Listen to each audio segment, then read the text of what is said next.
बहुत heinous crime हो रहे हैं इस कंट्री में। अब एनर्जी के कोलकाता में हो रहा है, बदलापुर में क्यों नहीं हो रहा है ऐसा, है ना?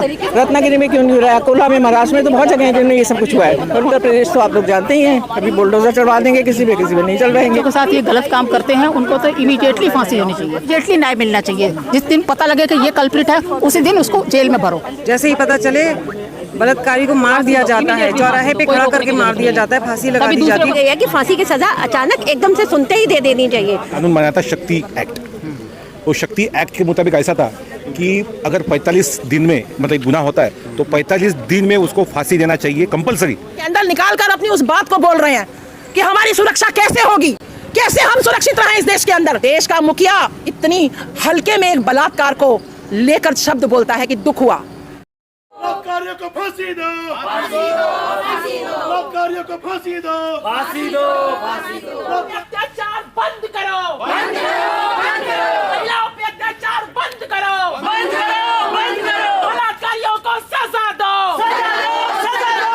मोदी शाह मुर्दाबाद, मुर्दाबाद, मुर्दाबाद। मोदी शाह मुर्दाबाद, मुर्दाबाद, मुर्दाबाद। बीजेपी मुर्दाबाद, मुर्दाबाद, मुर्दाबाद। हिंसा बंद करो, बंद करो, बंद करो। हिंसा बंद करो, बंद करो, बंद करो। महिलाओं पे हिंसा बंद करो, बंद करो, बंद करो। महिलाओं पे हिंसा बंद करो, बंद करो, बंद करो। बलात्कारियों को शरण देना बंद करो, बंद करो, बंद करो। मोदी शाह कुर्सी छोड़ो, मोदी शाह कुर्सी छोड़ो, मोदी शाह कुर्सी छोड़ो। भाजपा मुर्दाबाद, मुर्दाबाद, मोदी शाह मुर्दाबाद, मुर्दाबाद। भाजपा मुर्दाबाद, मुर्दाबाद। होश में आओ, बीजेपी सरकार होश में आओ, होश में आओ, होश में आओ। होश में तुमको आना होगा, होश में तुमको आना होगा, होश में तुमको आना होगा, आना होगा, आना होगा। वरना तुमको जाना होगा, वरना तुमको जाना होगा। देखिए बहुत हीनियस क्राइम हो रहे हैं इस कंट्री में, जिसका शायद किसी को कोई संज्ञान नहीं लेते हैं। और चाहे हमारे प्रधानमंत्री हो या और लोग भी हों, जितने भी, देखिए एक पॉलिटिक्स होती है अच्छी पे, जैसे सेलेक्टिव अप्रोच एवरीवेयर। अगर उत्तर प्रदेश में कुछ होता है तो कोई बात नहीं, अगर यहाँ पे होता है तो कुछ है। और जो चुनी हुई सरकारी है, जो कलकत्ता में हुआ है, ठीक है, हम सब मानते हैं। मैं खुद भी एक डॉक्टर हूँ, मुझे भी बहुत दुख है मन में। पर ये बात है ना कि अगर आप केवल आप रेजिग्नेशन फ्रॉम ममता बनर्जी, आप जानते हैं, you are not bothered about the justice to the victim. ना कोई फास्ट ट्रैक कोर्ट है, ना कुछ है, थोड़े दिन के बाद खत्म हो जाएगा। ममता बनर्जी को टारगेट किया जा रहा है? बिल्कुल किया जा रहा है सर, वही तो मैं कह रही हूँ कि कोई भी चुनी हुई सरकार है, आप जो कुछ भी है वो जो भी, और जो कुछ हुआ है गलत हुआ है, हम उसका फेवर नहीं करते, this is not absolutely wrong. पर जो कुछ भी हुआ है उसके लिए सरकार को हटा देना। केवल ममता बनर्जी के कोलकाता में हो रहा है, बदलापुर में क्यों नहीं हो रहा है ऐसा, है ना? रत्नागिरी में क्यों नहीं हो रहा है? अकोला में, महाराष्ट्र में तो बहुत जगह है जिनमें ये सब कुछ हुआ है, और वहाँ तो कुछ नहीं हो रहा। और उत्तर प्रदेश तो आप लोग जानते ही हैं, कभी बुलडोजर चढ़वा देंगे किसी पे नहीं चलवाएंगे, है ना? और हमारे देश के, देखिए हमारे देश की जो महिलाएं थी, महिला खिलाड़ी हैं, उनके साथ क्या हुआ? आज हमारे यहाँ लोग कहते हैं कि हम भयभीत हैं और हम चाहते हैं कि मतलब न्याय मिले। पर देखिए मणिपुर में क्या हुआ, मणिपुर में भी तो एथनिक वॉर थी ना, it was an ethnic war, है ना? इतने लोग माध्यम से देखिए हम लोग मांग करते हैं कि देश में एक बड़ा स्ट्रिक्ट कानून होना चाहिए। और दूसरी बात है, बलात्कारी को फांसी हो, विक्टिम फॉर द जस्टिस। तो ये और देखिए उसमें मेन बात यही है कि जो इम्प्लीमेंटेशन भी होना चाहिए कानून। ऐसा नहीं कि कानून नहीं है हमारे देश में, पर उसका कोई इम्प्लीमेंटेशन नहीं है बेसिकली। कानून तो बहुत बने हैं, लेकिन बच्चों को, लड़कियों की, छोटी बच्चों के लिए कोई कानून नहीं बना हुआ। चाहे बड़ा है, बुढ़ा है, जवान है, हर एक यही लड़कियों के, बच्चों के पीछे पड़े हुए हैं। बच्चों के साथ ये गलत काम करते हैं उनको तो इमीडिएटली फांसी होनी चाहिए। कोई प्रावधान है, कुछ भी है, लेकिन ये देखते नहीं, 6-6 महीने, साल कोर्ट केस चलते रहते हैं। उनके परिवार वाले बेचारे तड़पते रहते हैं, कब न्याय मिलेगा, कब न्याय मिलेगा। इमीडिएटली न्याय मिलना चाहिए। जिस दिन पता लगे कि ये कल्प्रिट है उसी दिन उसको जेल में भरो। ये गलत काम है ना गवर्नमेंट को चाहिए, सख्त होना चाहिए। जैसे दूसरे अरब कंट्रीज में देखा है कैसे गवर्नमेंट है? ऐसा केस तुम्हें मिलेगा कोई वहाँ जाके? कोई नहीं मिलता। हमारी कंट्री के जो रूल है, रेगुलेशन है, बड़े गलत है। उन्होंने नहीं बना कि तुम लड़कियों को ऐसे उनकी इज्जत उतारो। वो सिर्फ सऊदी में नहीं है, बहुत इस जगह पर आप देखिए, बहुत सारे मुल्क में है, फांसी की सजा है फौरन।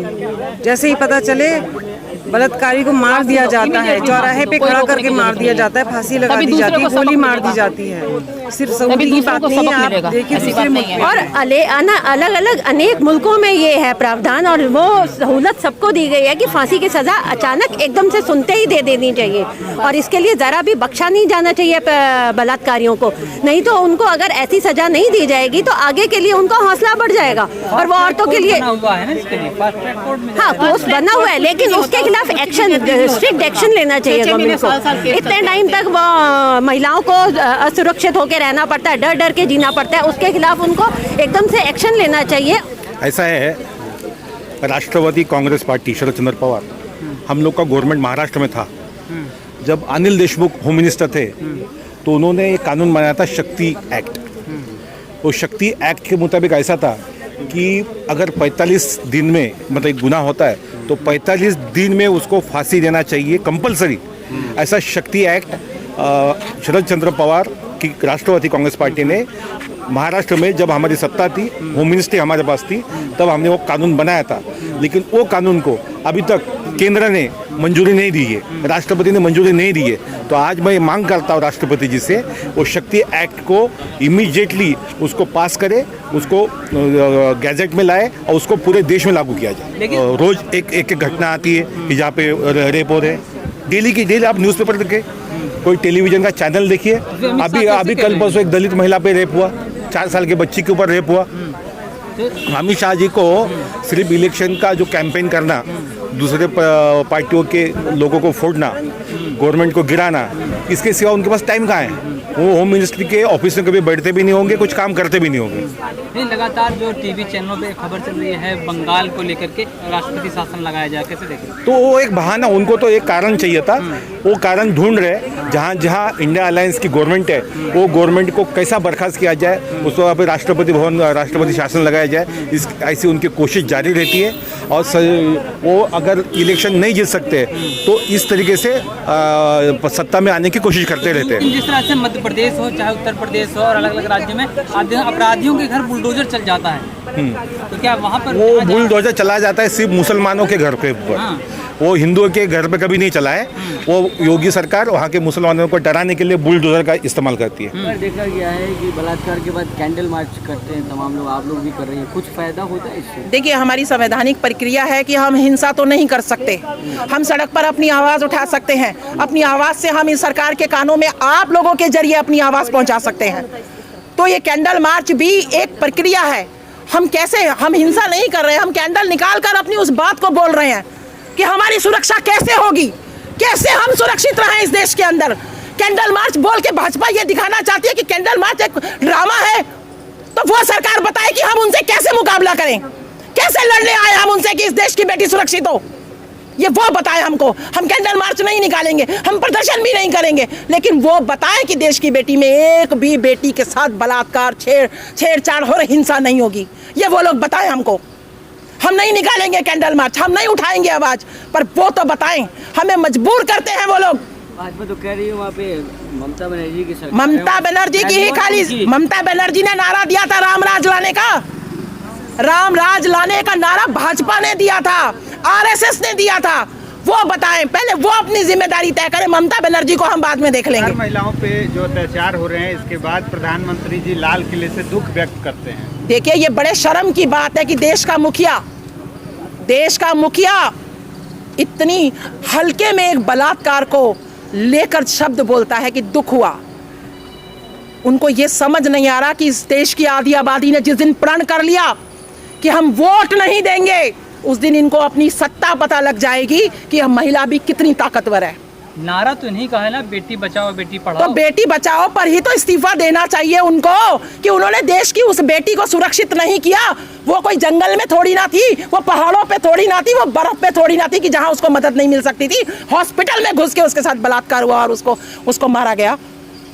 ये कैसा है, ये सब क्या है? ये जवाब देंगे मोदी जी? मैं भी 2 दिन पहले घटना घटी है, वो तो योगी के राज में हुआ। क्या हो रहा है ये, जहाँ राम राज का नारा लगता है, जहाँ मंदिरों के उत्थान का नारा लगता है, वहाँ सबसे पहले बलात्कार होते हैं। तो कहते अपराधियों के घर बुलडोजर चल जाता है, तो चला दीजिए ना उनके घर पर बुलडोजर।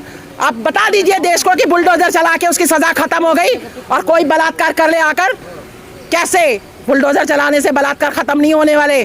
जब तक उनको सही सजा नहीं मिलेगी और टाइम से सजा नहीं मिलेगी तब तक बलात्कार बंद नहीं हो सकते। पहली मांग तो मेरी है कि जिसने उस बच्ची को मारा उस हत्यारे को, उस बलात्कारी को हमको दे दो। हमें देंगे, हम बताएंगे उसकी सजा कैसे तय होगी, उसी से पूछेंगे उसके साथ क्या करें। उस बेटी के बारे में सोचो, जब उसको मारा जा रहा था, उसके साथ ये सब हो रहा था, वो कौन से दुख से गुजर रही थी। उसकी पीड़ा क्या हम शब्दों में बयान कर सकते हैं? हमारे पास वो शब्द भी नहीं है। तो ये पे भरोसा नहीं है आपको? देखिए, कानून का पहला कदम है पुलिस, दूसरा कदम है न्यायालय और तीसरा कदम है जनता।